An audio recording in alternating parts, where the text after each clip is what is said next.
దేవునికి స్తోత్రం. ప్రియమైన వారలారా, రక్షకుడును ప్రభు అయిన యేసుక్రీస్తు వారి నామంలో మీకు శుభములు వందనాలు తెలియజేస్తూ ఉన్నాం. దేవుడు మిమ్మలను, మీ బిడ్డలను, మీ కుటుంబములను దీవించి ఆశీర్వదించునుగాక. ఆమెన్. దేవునికి స్తోత్రం. హల్లెలూయా. ప్రియమైన దేవుని బిడ్డలారా, మనము ఈ విశ్వాస యాత్రలో ప్రయాణం చేస్తూ ఉన్నప్పుడు అనేక సార్లు మనము దేవునిని దుఃఖపరుస్తూ ఉంటాం. అనేక విషయాల్లో మనము తప్పిపోతూ ఉంటాం. అనేక విషయాల్లో జారిపోతూ ఉంటాం. అనేక విషయాల్లో మనం పడిపోతూ ఉంటాం. ఆ సందర్భములలో మనము ఏం చేయాలి? మన యందు దేవుడు ఏ విధంగా తాలిమి చూపిస్తాడు అని మనం ఒకసారి పరిశీలించాలి. పాత నిబంధన కాలంలో మోషే ధర్మశాస్త్రమును యూదులకు, ఇశ్రాయేల్ ప్రజలకు ఇచ్చినప్పుడు సంవత్సరమునకు ఒకసారి ప్రధాన యాజకుడు పరిశుద్ధమైన ఆ స్థలము నుంచి అతి పరిశుద్ధమైన స్థలములోకి వెళ్ళేటటువంటి వాడు. అతి పరిశుద్ధమైన స్థలంలోకి వెళ్ళేటప్పుడు అతను అతి పరిశుద్ధముగా ఉండాలి. దోషం అతను ఎందుకు కనిపించకూడదు.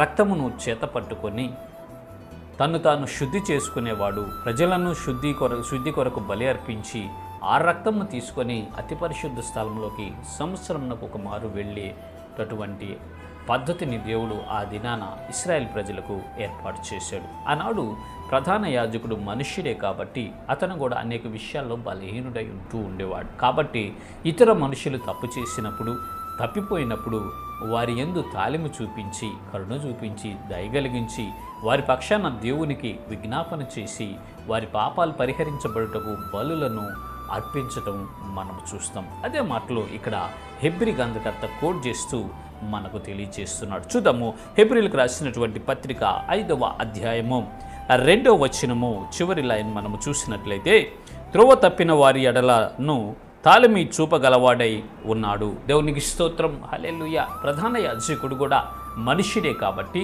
ఆయన కూడా బలహీనతలు కలిగిన వాడు కాబట్టి, కొన్ని విషయాల్లో బలహీనపరచబడుతూ ఉంటాడు కాబట్టి ఆయన కూడా ఈ మనుషులు సహజంగా తప్పిపోతూ ఉంటారు. ఆయనను మనం వారి కొరకు ప్రార్థన చేయాలి. వారి కొరకు బలి అర్పించి దేవుని దగ్గర వారి పాపాన్ని ప్రాయశ్చిత్తం కొరకు బలులను అర్పింప చేయాలని వారి యందు కనికరం చూపి, వారి యందు జాలి చూపించి, వారి యందు కరుణ చూపించి వారి కొరకు విజ్ఞాపన చేస్తాడండి. ఇప్పటి దినాల్లో అయితే మనకు ఒక ప్రధాన యాజకుడు ఉన్నాడు, ప్రభు అయిన యేసుక్రీస్తు వారు. సర్వ మానవాళికి ఆయన ఒక ప్రధాన యాజకుడండి. ఆనాడు పాత నిబంధన కాలంలో ఉన్న ప్రధాన యాజకుడు కోడెల రక్తం, మేకల రక్తం, గొర్రెల రక్తం తీసుకొని వెళ్ళేవాడే. కానీ ఈ ప్రధాన యాజకుడైతే తన్ను తాను ఒక బలిగాను, అర్పణగాను మన కొరకు అప్పగించుకున్నాడండి. ఆయనే అప్పగించుకొని ఆయన పరిశుద్ధమైనటువంటి రక్తమును మన కొరకు చిందించాడండి.